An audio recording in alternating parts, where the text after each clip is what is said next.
कौन है? Winston Leonard Churchill, Britannia का पुराना प्रधानमंत्री। अब इसने क्या कर दिया? अब नहीं, तब। कब? आजादी से पहले। पर किया क्या उसने? बेइज्जती। किसकी बेइज्जती? भारत की। कौन भारत? अपना भारत, हिंदुस्तान। हिंदुस्तान मेरी जान, भारत माता की जय। पर बेइज्जती की कैसे? कुछ बोलकर। क्या बोलकर? उसने कहा था कि अगर इन नाकारा भारतीयों को आजादी दे दी गई तो ये देश नहीं चला पाएंगे। ऐसा बोला उसने? हाँ। कब बोला? 75 साल पहले। चल चल पीट कर आते हैं से, मजा आ जाएगा। किसको पीटना है? चर्चिल को। है कौन है चर्चिल? रहता कहाँ है ये? किया कैसे? इसने बेइज्जती कर दी है, भारत की कर दिया इसने बेइज्जती। कैसे कर दी बेइज्जती? कुछ बोला है उसने। क्या बोला है? ये तो चर्चिल को ही पता। कहाँ है चर्चिल? चर्चिल, ओए चर्चिल, सामने आ जा। हाँ, ये बात है। क्यों शोर मचा रखा? तू कौन? मैं Churchill, Winston Leonard Spencer Churchill. पहले तो ये बात बता, तुमने इतना बना रखा क्यों? मेरे बाप की मर्जी, तुझे क्या? दूसरी बात ये, तूने मेरे भारत के बारे में क्या बोला था? मैंने बोला था अगर इन भारतीयों को आजादी थी तो इन नाकारा लोग देश नहीं चला पाएंगे। देख भाई, बात तो तूने लट खाने वाली की हुई है। शायद देख अपना बात तूने अपने से बड़ी कर दी, तो कोई बात नहीं, माफी मांग ले अब। ना, माफी तो नहीं मांगता मैं। चल पीट देते हैं से, मजा आ जाएगा। लगता है डॉक्टर मैडम आ रही है, सारा पागल ठीक हो जाओ रे। नमस्ते मैडम। नमस्ते, कैसे हो आप सब लोग? एकदम ठीक हो गए हैं मैडम। मैडम मैडम, हमें छुट्टी कब मिलेगी? जल्दी मिल जाएगी। मैडम प्लीज मैडम, यही बात ना स्टैम्प पेपर पर लिख के दे दीजिए। मैडम, नोटिस से टेस्ट भी करवा देना। मत लिखना मैडम, मत लिखना, ये सब आप पर केस कर देंगे। वकील है वकील। मैडम आप मुझे छुट्टी दे दो, इन सबसे ज्यादा मैं ठीक हो गया हूँ। देखो, मुझे पहले आप सबको ऑब्जर्व करना होगा, उसके बाद ही कोई फैसला लेना होगा। अगर आप सबका व्यवहार नॉर्मल रहा तो मैं आप सबको छुट्टी दे दूंगी। अभी आप सब अपने बेड पर जाइए।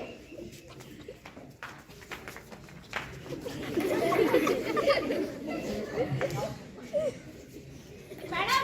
हाँ, ये सब लोग हैं तो पढ़े लिखे और कुछ लोग तो समझदारी की बातें भी कर रहे हैं, फिर ये पागल कैसे हुए? असल में ये सब लोग वकील हैं और एक ही अदालत में प्रैक्टिस करते थे।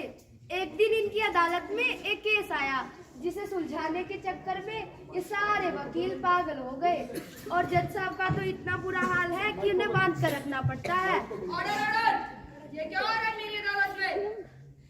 अरे ऐसा कैसा केस है? अरे पारिवारिक केस है, तुम उसके चक्कर में मत पड़ो। डॉक्टर, आपने तो जिज्ञासा ही बढ़ा दी, अब तो जाने बिना चैन नहीं आएगा। तो सुनो, 21 साल के रुल्दू ने 50 साल की विधवा रोजी से शादी कर ली और फिर रोजी की बेटी धनिया को रुल्दू का बाप साहेब बहुत पसंद आ गया, इसलिए उन दोनों ने शादी कर ली और फिर इसी रिश्ते से धनिया रुल्दू की बेटी भी बन गई और उसकी माँ भी। और फिर रोजी रुल्दू की सौतेली बहन हो गई। अच्छा। हाँ, और रुल्दू का बाप उसका दामाद बन गया और रुल्दू अपने बाप का ससुर हो गया। और फिर रुल्दू खुद का ही नाना बन गया और रुल्दू की पत्नी उसकी नानी बन गई। ये है तो बड़ा उलझन वाला काम, पर इसमें केस करने वाली क्या बात है? और जो वकील वो पागल कैसे हुए? वो इसलिए क्योंकि रुल्दू और उसके बाप दोनों के यहाँ बेटों ने जन्म लिया और फिर पूरे परिवार में झगड़ा हो गया कि दोनों का आपस में रिश्ता क्या होगा और दोनों में से जायदाद का असली वारिस कौन होगा। और फिर ये केस अदालत में चला गया और इसे सुलझाने के चक्कर में सारे वकील और जज पागल हो गए। ये है तो बड़ी झंझट वाली बात, पर क्या ये सारे पागल ठीक हो पाएंगे? असल में ये सब लोग उसी बात के बारे में सोचते रहते हैं, इसलिए इनका दिमाग हिल गया है। जब ये मसले के बारे में सोचेंगे तो इनका दिमाग धीरे धीरे ठीक होने लगेगा। अच्छा अभी मैं चलती हूँ, तुम इन सबका ध्यान रखना। ठीक है मैडम। और आप लोग भी इसके बारे में ज्यादा मत सोचना वरना पागल हो जाओगे।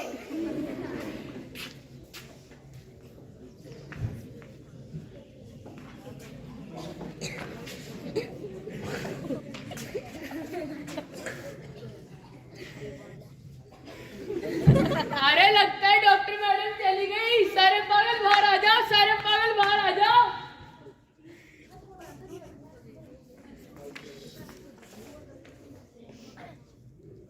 चल चल, चर्चिल को पीटेंगे, मजा आ जाएगा। रुको, पीट दिया तो फौजदारी हो जाएगी।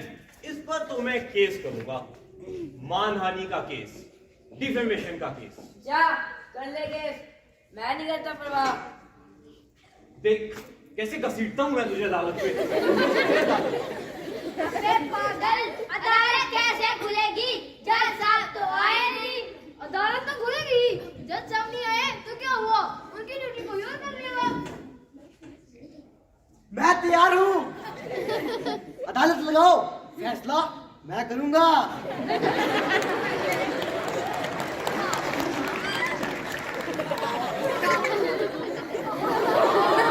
अदालत लगाई जाए।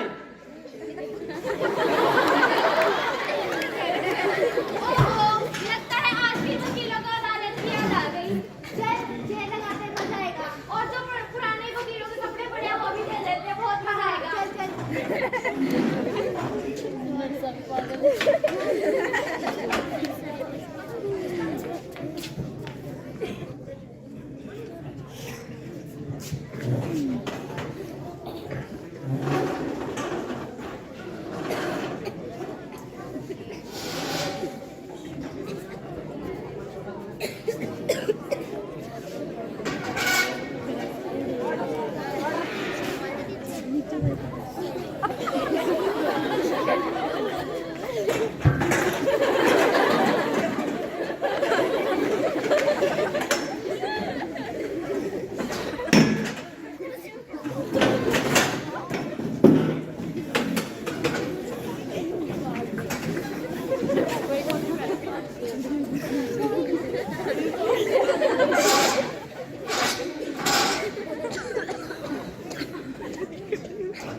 मेरा हथौड़ा कहाँ है?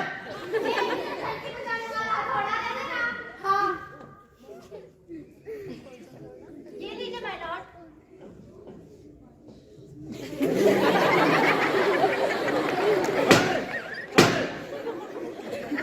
आज से जुबन के कितना मजा आ रहा है ना। केस शुरू किया जाए। मिलॉर्ड, आज मुझे विंस्टन लियोनार्ड स्पेंसर चर्चिल व रैंडोल्फ हेनरी स्पेंसर चर्चिल पर मानहानि का मुकदमा करना है। कर दो कर दो कर दो।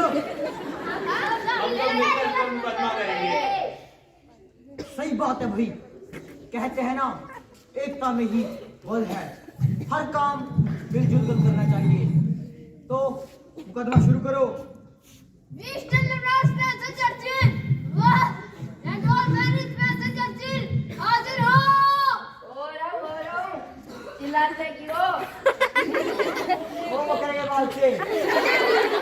थोड़ी तमीज में रह ले। अदालत आइए। मैं जज हूँ, जज। जीवन में कितना मजा आया ना। केस कौन लड़ रहा है तेरा? किया है कोई वकील? भाई चाचा साहब, मेरी फिक्स वकील है। बहुत लड़ा किया, मैं सारे केस वही लड़ किया। उसी को बुला लो। नाम तो होगा उसका कुछ? है ना नाम? श्रीमती लिज। वाह, बड़ा लिजी नाम तेरी वकील का। बुला रहा है इसकी लिजी वकील को। इसको बुलाया जाए। लगता है लेडीज कोर्ट वाली वकीलों को भी यही लेके आना पड़ेगा। चल बुला लेंगे। अगर इसकी अदालत में थोड़ी सी भी खलल हुई तो सब लोग वारंट हो जाएंगे। बहन जी, सारी टीम को लेके आना। लड़ाई बराबरी होनी चाहिए। हाँ हाँ ठीक है।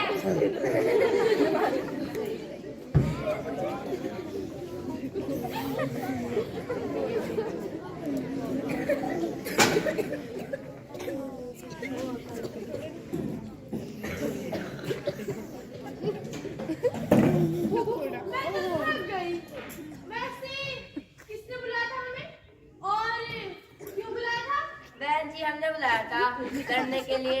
अच्छा, लड़ने के लिए? ठहरो, मैं चिमटा ले आती हूँ। ओ बहन जी, लड़ाई के लिए नहीं, केस लड़ने के लिए बुलाया है आपको। बैठिए।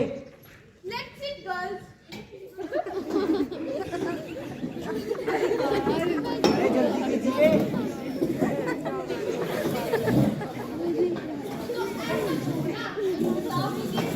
बहन जी, ऐसा है 75 साल पहले के मेरे क्राइम को लेकर ये लोग मुझ पर केस कर रहे हैं। आप तो मेरी देश की हो, मेरी भावना समझते हो, इसलिए मेरी साइड से आप लड़िए। Yes, of course. I will surely fight for you, sir. बहन जी, हो सके तो हिंदी में बोल लीजिए। नहीं आता। Listen, न्यायाधीश महोदय, हम इस केस को हिंदी में ही लड़ेंगे। मैं अपनी टीम के साथ इस अदालत में प्रमाणित करके बता दूंगी कि मेरे मुवक्किल ने बिल्कुल सही कहा था कि ये भारतीय निकम्मे और नालायक है। ये इतना बड़ा देश अकेले नहीं संभाल सकते। अनपढ़ कहीं के। अनपढ़? न्यायाधीश महोदय, जब अंग्रेज भारत आए थे तो भारत की साक्षरता दर 100% थी। दुनिया भर से लोग भारत में पढ़ने आते थे। अर्ज किया है। इरशाद, इरशाद। हमने दुनिया को तहजीब सिखाई थी। हमने दुनिया को तहजीब सिखाई थी। ये सिक्का हम कितनी देर उछालोगे? वाह वाह वाह वाह। ये क्या हो रहा है मेरे अदालत में? अरे इसे भी कोई यही ले आओ।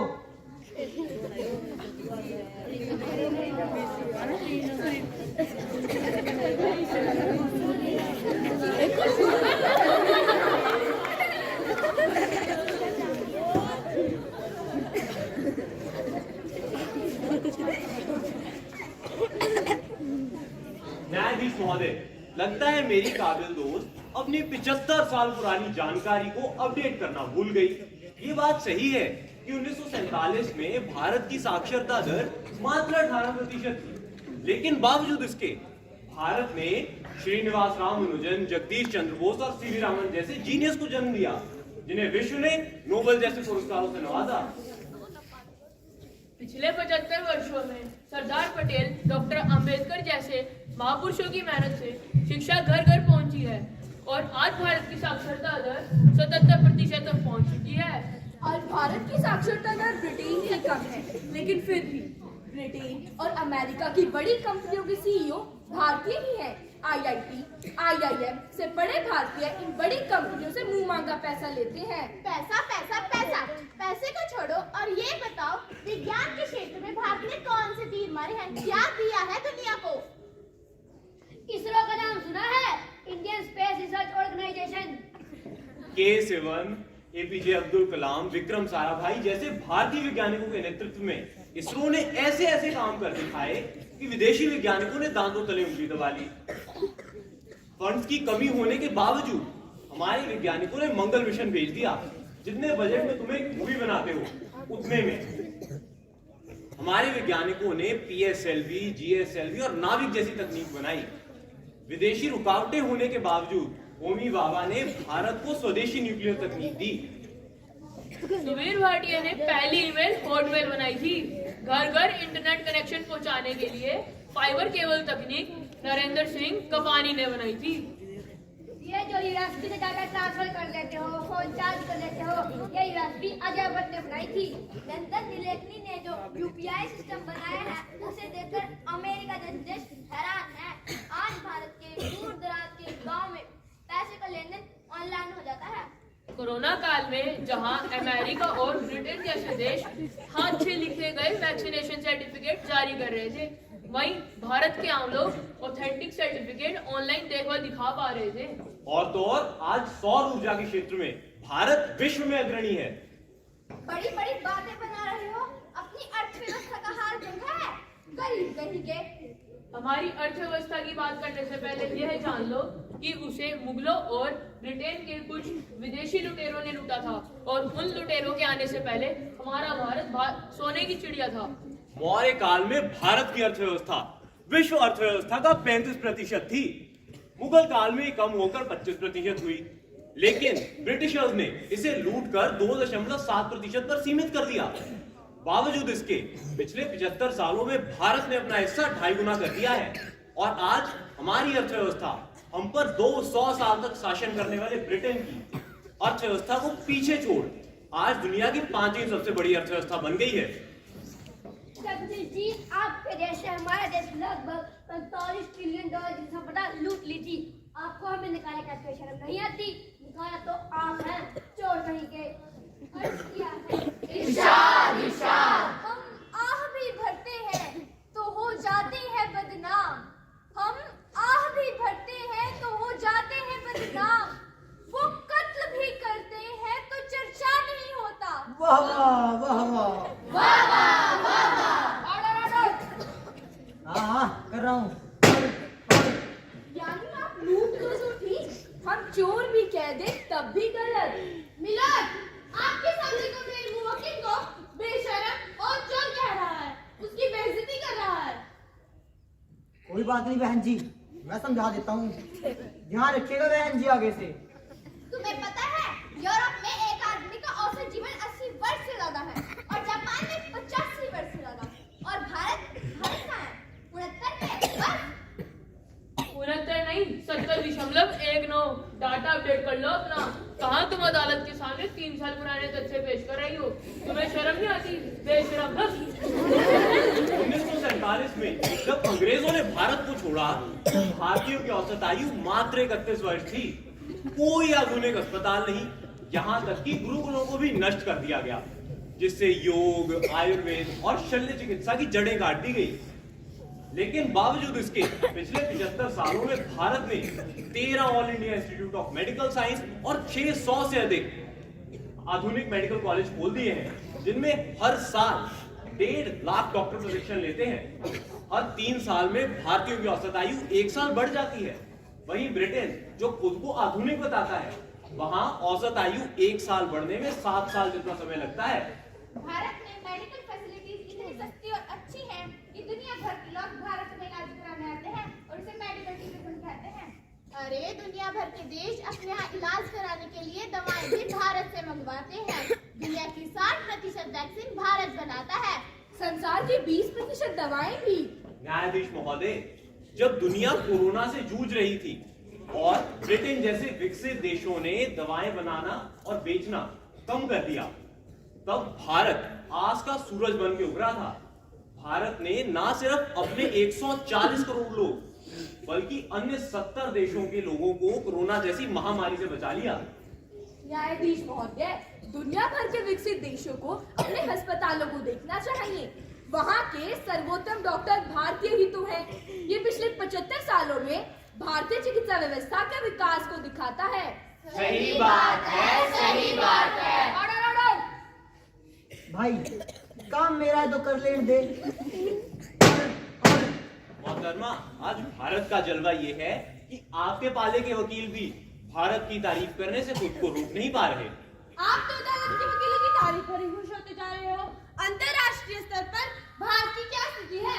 छोटे छोटे आतंकवादी देश भारत को परेशान कर रहे हैं। इतनी बड़ी जनसंख्या होने के बाद भी भारत को यूनाइटेड नेशन में एक पक्की सीट तक नहीं मिली। कौन है भारत के बारे में?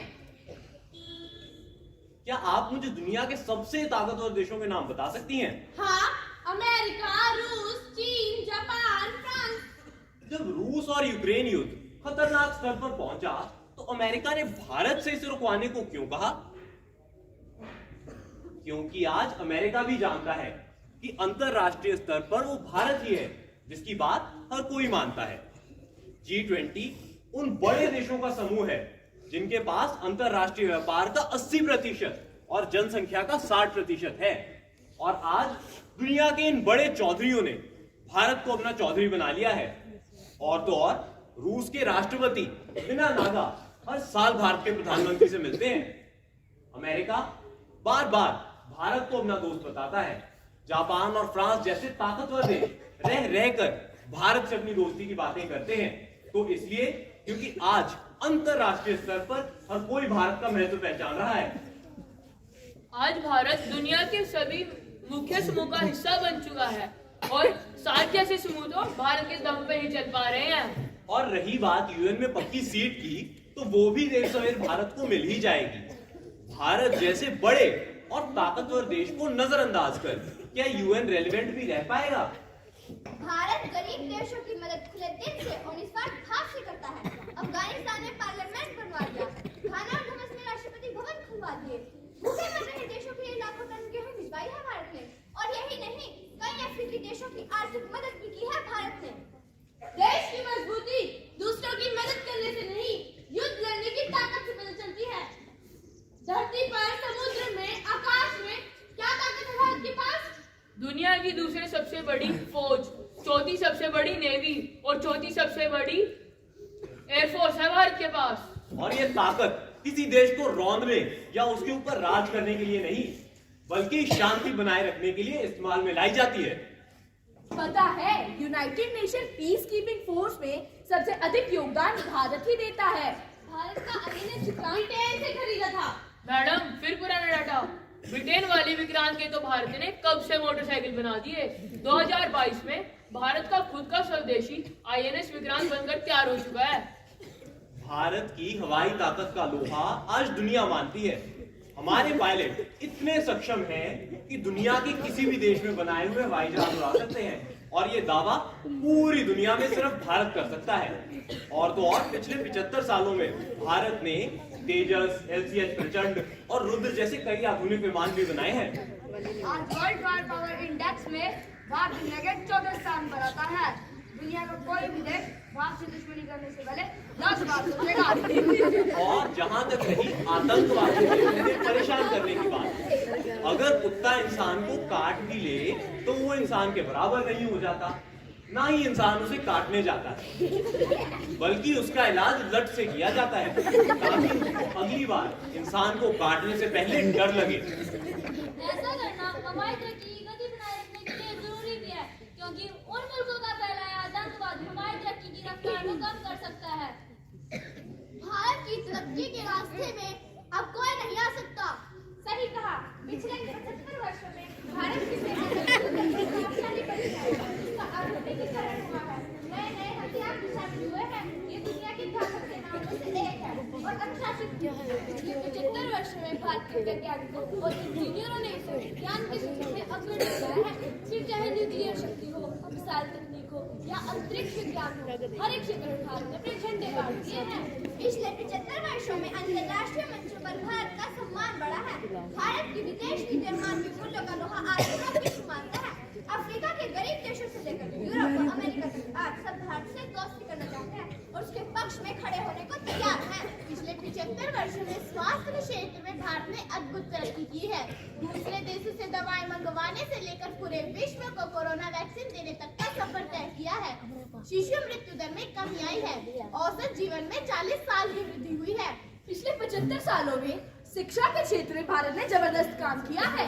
साक्षरता दर को 4 गुना बढ़ा दिया है। विज्ञान और तकनीकी शिक्षा की गुणवत्ता ऐसी कर दी है कि आज दुनिया भर की तकनीकी संस्थाओं में, नासा तक में भारत के वैज्ञानिकों और इंजीनियरों की धाक है। भारत आज एक बार फिर विश्व गुरु बनने की राह पर है। अर्ज किया है इरशाद, इरशाद। पैरों में लेके छाले निकले थे हम सफर पे। पैरों में लेके छाले निकले थे हम सफर पे। अब मंजिलें हमारे कदमों को ढूंढती है। वाह वाह वाह वाह।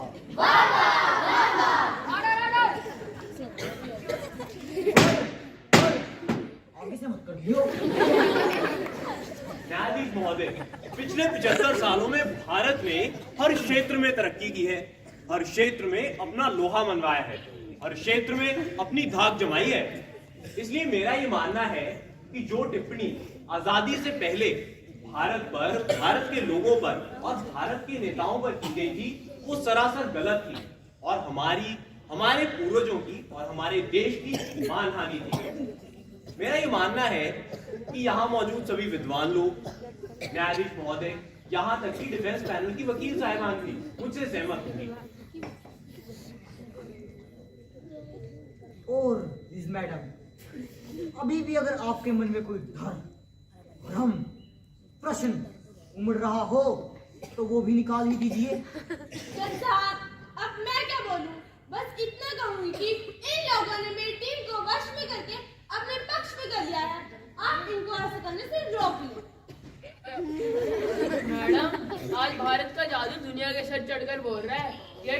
तो क्या, यदि कोई भी समझदार व्यक्ति भारत की उपलब्धियों का एक भाग भी क्यों ना देख ले, वो भारत पर मोहित हो ही जाएगा। सचमुच आज मुझे महसूस हो गया है कि मैंने जो कहा था वो सरासर गलत था। भारत के लोगों की क्षमता और देश को चलाने की काबिलियत को देखते हुए मुझे ये यकीन हो गया है कि ब्रिटेन को भी अपना प्रधानमंत्री किसी भारतीय को बना लेना चाहिए। जहाँ तक मुझे याद है, मैंने इस विषय में आपके प्रधानमंत्री नेहरू से माफी मांगी थी। अगर आप चाहो तो मैं इस विषय में एक बार आपसे फिर माफी मांग सकता हूँ। अब जब आपको अपनी गलती का एहसास हो ही गया है तो आपको शर्मिंदा करना ठीक नहीं। वैसे भी भारत और भारतीय संस्कृति हमें क्षमा सिखाती है।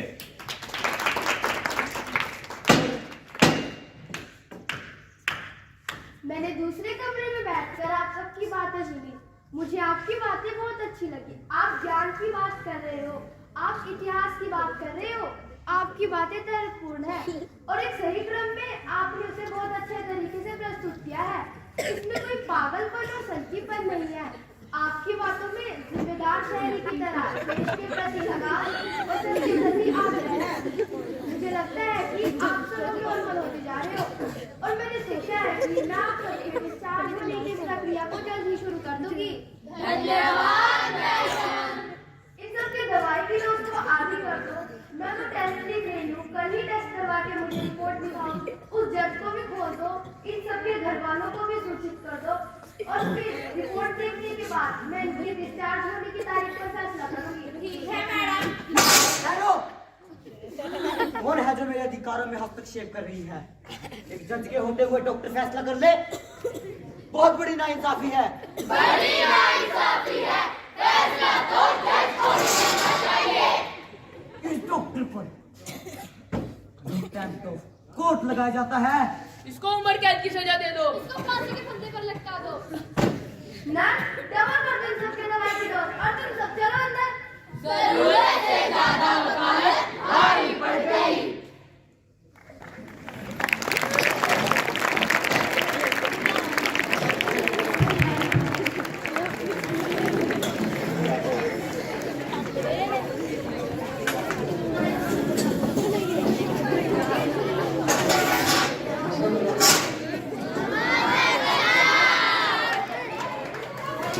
आपके साथी में ये आपको अच्छा लगा होगा क्योंकि हमारे बीच में एक्सपर्ट हैं। तो मैं आदरणीय राजेंद्र शर्मा जी को निवेदन करूँगा कि आए और अपने व्यूज शेयर करें।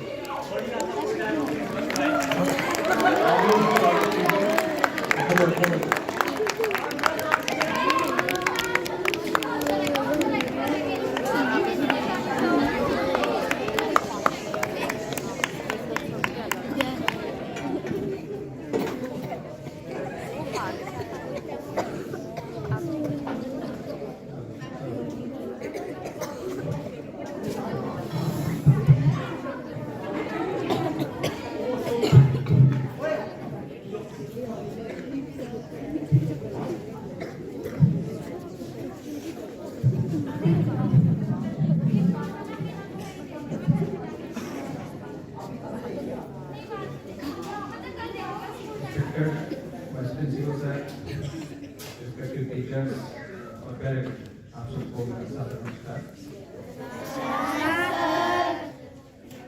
कैसे हैं आप सब? बहुत अच्छे। आपने नाटक देखा? कैसा लगा? बोल रहे भैया, वाकई में बहुत अच्छा लगा। अपनी टीम है इसलिए अच्छा लगा या वाकई में अच्छा लगा? वाकई में अच्छा। कुछ सीखा? क्या? भारत सबसे श्रेष्ठ है। क्या सीखा? कौन बोलेगा? हाथ खड़ा करो।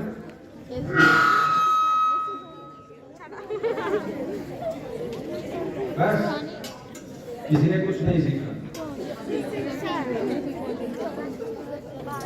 कौन बोलना चाहेगा?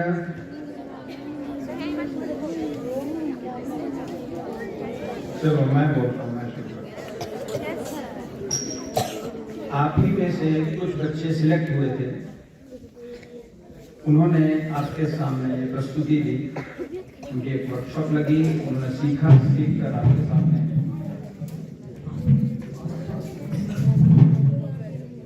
आपके सामने एक प्रस्तुति दी। और अभी एक कंपटीशन था, वहां से जीत कर गए। तो पूरी टीम बधाई का पात्र हैं। और सबसे पहले मैं बधाई देना चाहता हूं रविकांत सर को, जिन्होंने ये स्क्रिप्ट का ताना बाना बुना, स्क्रिप्ट लिखी। और सूर्य राजपूत उन्होंने और रवि सर ने मेहनत करके इस स्क्रिप्ट को बच्चों को तैयार करवाया।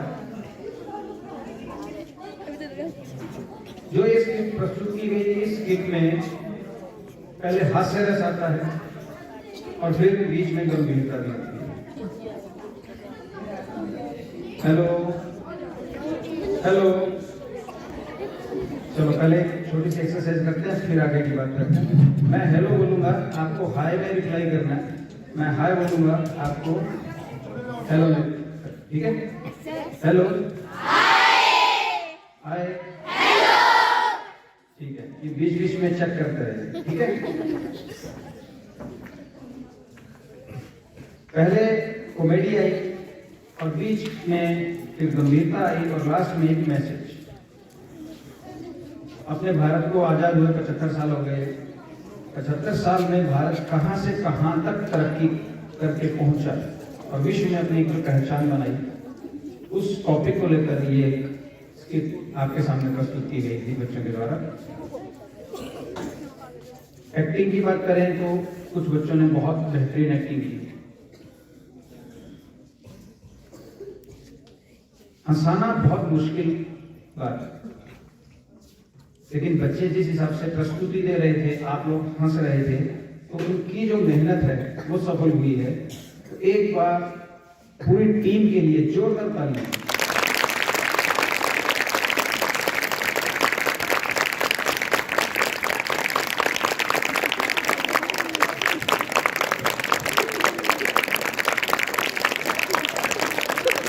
मैंने बोला था कि पूरी टीम के लिए जोरदार तालियां,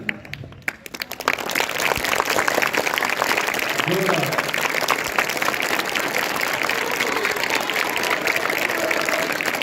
पक्का ये जोरदार तालियां हैं, लेकिन उनकी मेहनत के हिसाब से तो तालियां थोड़ी सी फीकी हैं। जोरदार तालियां।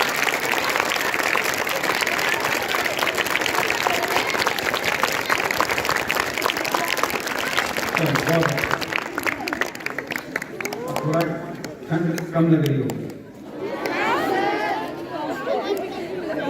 कम लग रही है ना? थोड़ा और कम कर दें, थोड़ी देर बात करते हैं। मैं जब भी बच्चों से मुझे बात करने का मौका मिलता है तो एक अपनी ही लाइफ का एक वाक्य है मेरा, वो मैं जरूर डिस्कस करता हूँ। अभी सर यहाँ से मेरे बारे में बोल रहे थे कि अच्छे कलाकार हैं। सर एक छोटा सा कलाकार था मैं +1 में था, शरारती रजिक, क्लास में शरारतें कर रहे थे, फ्री पीरियड था।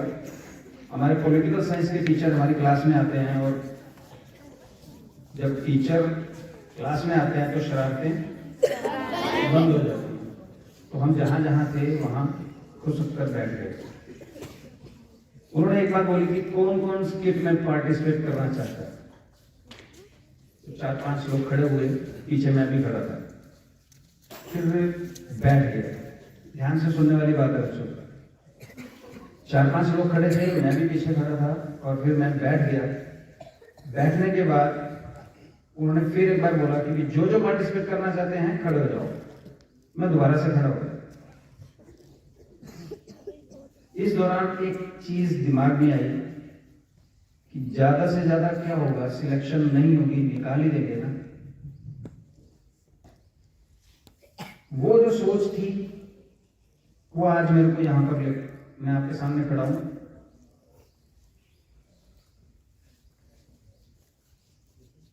वहां से लेकर आज तक का जो सफर,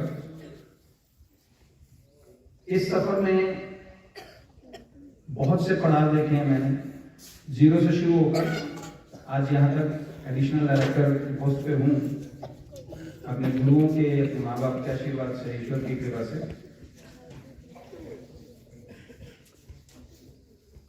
जब भी अपॉर्चुनिटी मिले बेटा, क्योंकि आज और उस समय में बहुत फर्क है। उस समय इतने मंच नहीं होते थे, इतने चैनल्स नहीं होते थे, कला के लिए इतने रास्ते नहीं थे, सिखाने वाले कम थे, समझाने वाले बहुत कम थे। अपॉर्चुनिटी जो होती है, अवसर के उल्टे काम होते हैं। अवसर के, मेरे साथ दोहरा सकते हैं, अवसर के उल्टे काम होते हैं। एक बार हमने छोड़ दिया तो अवसर उल्टे पैर भाग जाता है, यानी हमारे हाथ से अपॉर्चुनिटी चली गई। ठीक है ना? तो जब भी अपॉर्चुनिटी मिले कोशिश जरूर करनी चाहिए, क्योंकि हमारे बहुत अच्छे कवि रहे हैं, उन्होंने बहुत बढ़िया कविता लिखी है जिसकी एक लाइन बहुत मशहूर है कि कोशिश करने वालों की नहीं होती। बहुत बढ़िया, एक बार अपने लिए ताली बजा दो जोरदार।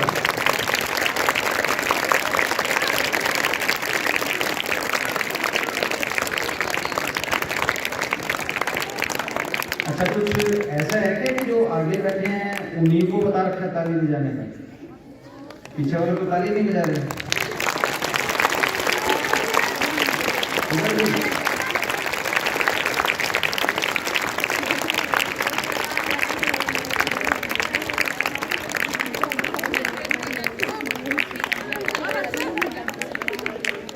पढ़ाई के साथ साथ बच्चों ऐसी एक्टिविटीज भी जरूरी होती है, इससे आपका कॉन्फिडेंस बिल्डअप होता है। आगे कभी जीडीज में जाते हो, ग्रुप डिस्कशंस में जाओगे तो वहां ये चीजें काम आती है। अभी बहुत ज्यादा और लेक्चर ना देता हुआ एक बार फिर पूरी टीम को बधाई देता हूँ। पूरी टीम बधाई के पात्र हैं, बहुत बढ़िया। रवि सर, एक बार रवि सर के लिए जोरदार तालियां। रवि सर ने उसको बनाया, वो काबिल तारीफ है। Thank you. जोरदार का मतलब जोरदार।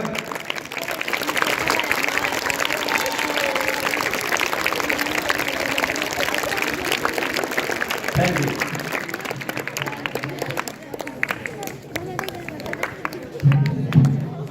बहुत धन्यवाद सर।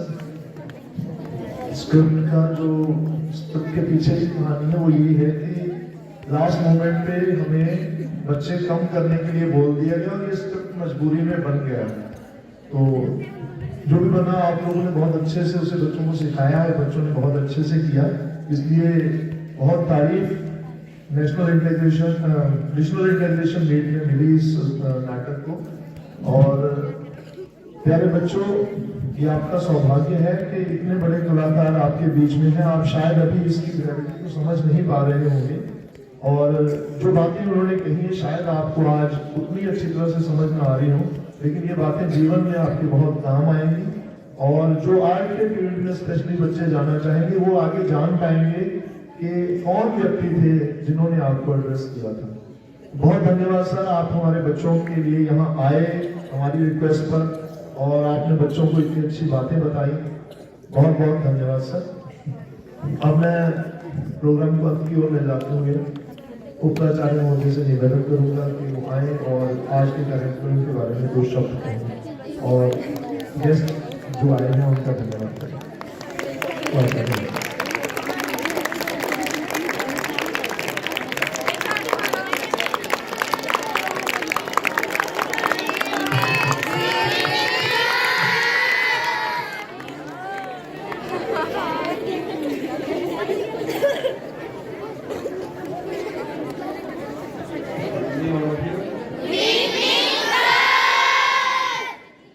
जाने का दोस्त भरपूर नजर आ रहा है। जाने का जोश, ऊपर से सर्दी, नाटक की प्रस्तुति,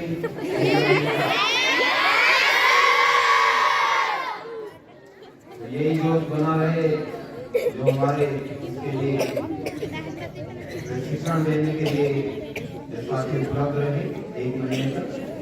उनका नवोदय विद्यालय अम्बाला की तरफ से मैं धन्यवाद करता हूँ कि उन्होंने हमारे बच्चों को इस लेवल तक पहुँचाया कि पूरे रीजन में नवोदय विद्यालय अम्बाला का नाम है। दूसरा, आज जो जानकारी बाल से संबंधित मैडम संप्रीत ने दी, वो भी मुझको पहली बार ये सुनने को मिला, क्योंकि उससे पहले गलिकान ने मुझसे पूछा कि इसके बारे में थोड़ा सा बोलिएगा। मैंने कहा कि मुझे वास्तव में इसकी जानकारी नहीं है और मैं इतिहास का स्टूडेंट नहीं रहा और इतिहास को मैंने नहीं पढ़ा, इसलिए इसकी जानकारी नहीं है। तो मैडम ने बहुत ही अच्छी जानकारी दी और उससे मुझको सारी नई मेरे लिए जानकारी थी वो, और हमारे बच्चे जिनको जानकारी नहीं थी उनको वो सभी को जानकारी प्राप्त है। तो मैडम संप्रीत भी आज के लिए बधाई का बात है।